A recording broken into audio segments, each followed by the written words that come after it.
যে সূরা পাঠ করলে আল্লাহ আপনাকে সব কাজে বিজয় দান করবেন, আপনি উইনার হয়ে যাবেন। বুখারী শরীফের 5012 নম্বর হাদিসের ভিতরে আসছে, আপনি কাজ করছেন কিন্তু সফলতা পাচ্ছেন না, ফেইলার হয়ে যাচ্ছেন, বারবার আপনি টেনশনের ভিতরে আসছেন, কোনো কাজে আপনি সফলতা অর্জন করতে পারছেন না, আপনি বিজয় লাভ করতে পারছেন না। প্রত্যেকটা কাজে আল্লাহ তাআলা বিজয় দান করবেন যদি আপনি এই সূরাটি পড়ে কাজ শুরু করতে পারেন। এটা আমার কথা নয়, বুখারী শরীফের 5012 নম্বর হাদিসের ভিতরে আল্লাহ রাসূল সাল্লাল্লাহু আলাইহি ওয়াসাল্লাম বলে দিয়েছেন।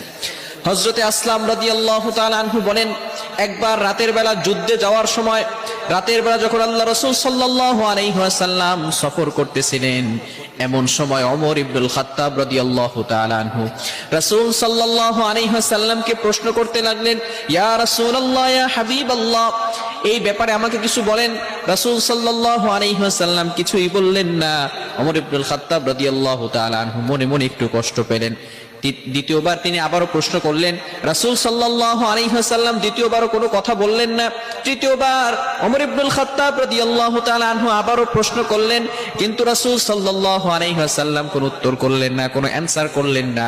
ওমর ইবনুল খাত্তাব রাদিয়াল্লাহু তাআলা আনহু মনে মনে চিন্তিত হলেন আর ভাবতে লাগলেন, না জানি কোন কারণে আমার উপরে রাসূল সাল্লাল্লাহু আলাইহি ওয়াসাল্লাম কষ্ট পেয়ে আছেন, এই জন্য নবীজি সাল্লাল্লাহু আলাইহি সাল্লাম আমার প্রশ্নের কোনো অ্যানসার দিচ্ছেন না।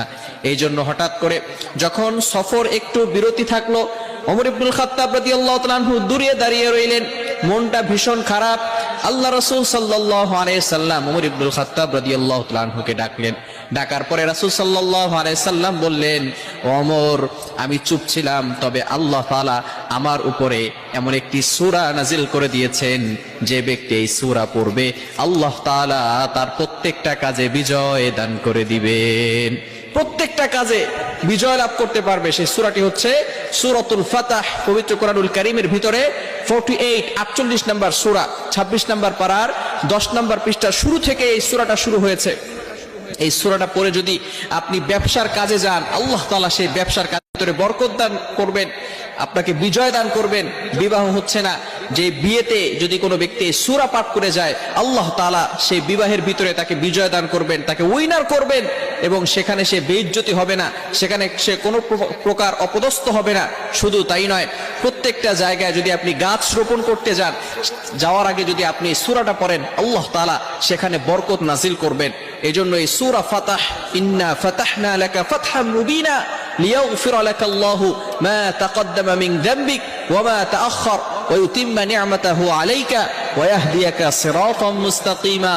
এই সূরাতুল ফাতহ আমরা সকলেই পড়ব, যারা মুখস্থ